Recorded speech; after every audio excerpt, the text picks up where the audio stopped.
விருத்தாசலம் வருவாய் கோட்ட அலுவலகம் முன்பு இந்திய ஐக்கிய கம்யூனிஸ்ட் கட்சி சார்பில் பாலியல் குற்றச்சாட்டிற்கு உள்ளான தனியார் பள்ளியை அரசு உடைமையாக்க கோரி ஆர்ப்பாட்டம் நடைபெற்றது. கடலூர் மாவட்டம் விருத்தாசலம் வருவாய் கோட்ட அலுவலகம் முன்பு இந்திய ஐக்கிய கம்யூனிஸ்ட் கட்சியின் சார்பில் ஆர்ப்பாட்டம் நடைபெற்றது. இதில் விருத்தாசலம் அருகே உள்ள அமலா உண்டு உறைவிட பள்ளி, சிறார் தனியார் பள்ளியில் தாய் தந்தை இல்லாத பெண் பிள்ளைகள் ஏராளமானோர் படித்து வருகின்றனர். இவர்களிடம் கடந்த சில வருடங்களுக்கு முன்பு அந்த பள்ளியின் தாளாளர் பாலியல் சீண்டலில் ஈடுபட்டதால் அவரை கைது செய்து போக்சோ சட்டத்தில் அடைத்தனர்.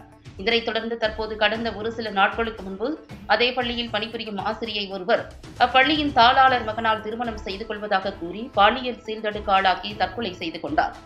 இதனால் காவல்துறையினர் அவரை கைது செய்தனர். இதுபோல் அப்பள்ளியில் தொடர்ந்து மாணவ மாணவிகள், ஆசிரியர்கள் பாலியல் சீண்டலுக்கு ஆளாகி வருவதால் அப்பள்ளியில் படிக்கும் மாணவ மாணவிகளின் கல்வி மற்றும் எதிர்காலம் பாதுகாக்கப்பட வேண்டும் என்றால் அப்பள்ளியை அரசுடைமையாக்க வேண்டும் எனவும் கோட்டாட்சியர் அப்பள்ளியை ஆய்வு செய்து விசாரணை மேற்கொண்டு உடனடியாக அப்பள்ளியினை அந்த தாளாளரிடம் இருந்து மீட்டு அப்பள்ளியை அரசே எடுத்து நடத்த வேண்டும் என தமிழக அரசையும் கல்வித்துறையையும் வலியுறுத்தி அப்பள்ளியின் நிர்வாகத்தை கண்டித்தும் முழக்கங்கள் இட்டு ஆர்ப்பாட்டம் செய்தனர்.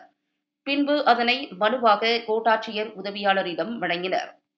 நகர செயலாளர் ராஜசேகர் தலைமையில் பீர் முகமது, கருப்பையா, ஐயப்பன், குழந்தை ஆகியோர் முன்னிலையில் நடைபெற்ற இந்த ஆர்ப்பாட்டத்தில் சிறப்பு அழைப்பாளராக மாவட்ட செயலாளர் கோகுல கிறிஸ்டீவன் உள்ளிட்ட அக்கட்சியின் முக்கிய நிர்வாகிகள் கலந்து கொண்டனர்.